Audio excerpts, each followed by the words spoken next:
मिल्कीपुर चुनाव में बीजेपी ऐतिहासिक जीत पर लखनऊ स्थित भाजपा कार्यालय जीत का जश्न मनाया जा रहा है। बीजेपी मुख्यालय पर मनाया जा रहा है जश्न। भाजपा प्रदेश मुख्यालय के नेतृत्व में मनाया जा रहा है जश्न। दिल्ली और मिल्कीपुर विधानसभा में मिले जीत का भाजपा मना रही है जश्न। बीजेपी मुख्यालय पर सैकड़ों की संख्या में पहुंच रहे कार्यकर्ता भाजपा मुख्यालय पहुंचे प्रदेश अध्यक्ष भूपेंद्र चौधरी भाजपा मुख्यालय पर जश्न मनाते बीजेपी के कार्यकर्ता डिप्टी सीएम केशव प्रसाद मौर्य भाजपा कार्यालय पहुंचे। परिवहन मंत्री दयाशंकर सिंह भाजपा मुख्यालय पहुंचे। पवन पांडे की खबर लखनऊ से। दिल्ली विधानसभा चुनाव का परिणाम और उत्तर प्रदेश की अयोध्या जनपद की मिल्कीपुर विधानसभा उपचुनाव का परिणाम झूठ एवं लूट की राजनीति पर पूर्ण विराम का स्पष्ट संकेत कर रही है। आदरणीय प्रधानमंत्री श्री नरेंद्र मोदी जी के नेतृत्व में सेवा, सुरक्षा, सुशासन और लोक कल्याणकारी जो कार्य पिछले 11 वर्षों से निरंतर चल रहे हैं, उनकी विजय है। मैं दिल्ली में विजयी हुए सभी प्रत्याशियों को, भारतीय जनता पार्टी के सभी कार्यकर्ताओं को हृदय से बधाई देता हूं और आदरणीय प्रधानमंत्री जी, भारतीय जनता पार्टी के राष्ट्रीय अध्यक्ष आदरणीय श्री जेपी नड्डा जी, रणनीतिकार के रूप में केंद्रीय गृह और सहकारिता मंत्री आदरणीय श्री अमित शाह जी समेत केंद्रीय नेतृत्व को 2.5 दशक के बाद दिल्ली में कमल खिलाने के लिए हृदय से अभिनंदन करता हूं।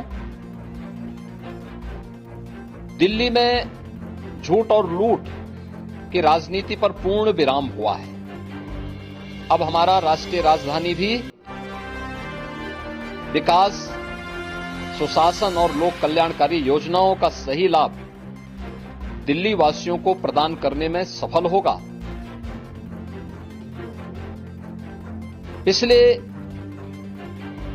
लगभग 2.5 दशक से और पिछले 11 वर्षों से तो जो स्थिति दिल्ली के अंदर पैदा कर दी गई थी, उसने दिल्ली को बहुत पीछे धकेल दिया, जनता को बुनियादी सुविधाओं से वंचित किया। वेलफेयर के नाम पर वास्तविक जो लोक कल्याणकारी योजनाएं थी, उनसे जनता को वंचित रख करके जिस प्रकार की लूट और झूठ की राजनीति को प्रश्रय दिया, उसका पर्दाफाश हुआ।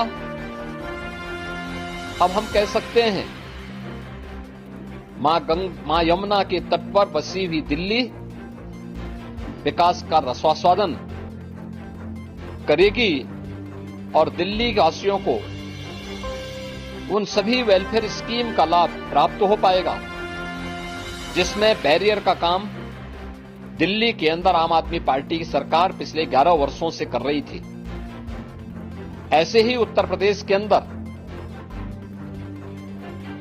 अयोध्या जनपद की मिल्कीपुर विधानसभा का उपचुनाव इस समाजवादी पार्टी के परिवारवाद और झूठ की राजनीति को पूर्ण विराम देते हुए डबल इंजन सरकार के सेवा, सुरक्षा और सुशासन के मॉडल को अंगीकार किया है। जनता जनार्दन ने बहुत स्पष्ट किया है कि भले ही अपने राजनीतिक स्वार्थ के लिए समाजवादी पार्टी कितना भी झूठ का सहारा क्यों न ले ले, कितना बड़ा प्रोपेगेंडा क्यों न कर ले, लेकिन जनता जनार्दन उन्हें सबक सिखाने के लिए पूरी तत्परता के साथ कार्य कर रही है। अयोध्या का ये परिणाम लगभग 61,000 वोट से भारतीय जनता पार्टी के चंद्रभान पासवान की विजय इस बात को प्रमाणित करती है कि जनता जनार्दन का विश्वास डबल इंजन की भारतीय जनता पार्टी सरकार और प्रधानमंत्री मोदी जी के नेतृत्व में है। मैं चंद्रभान पासवान की विजयी होने पर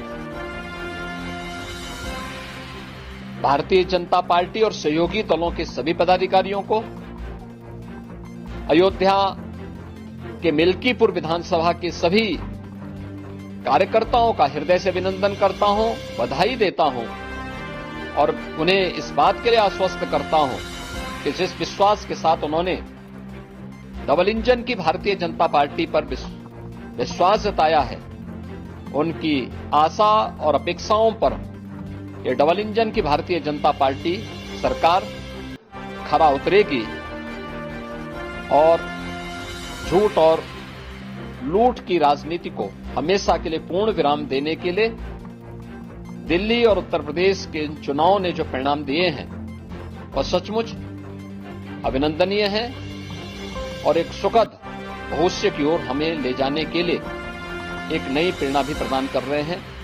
मैं सभी कार्यकर्ताओं को इसके लिए हृदय से बधाई देता हूं। ये कहीं ना कहीं समाजवादी पार्टी के लोग ये जनादेश का अपमान कर रहे हैं।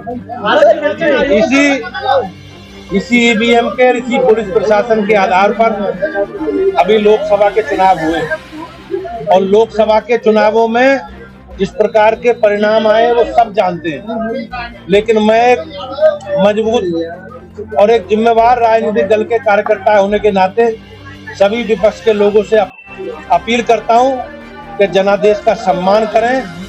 लोकतंत्र में जनता का निर्णय अंतिम है और जनता ने अपना निर्णय सुनाया है और निश्चित रूप से उसे सबको स्वीकार करना चाहिए। मुमकिन है। अखिलेश यादव हार का ठीकरा आयोग पर बोल रहे हैं। अखिलेश यादव जी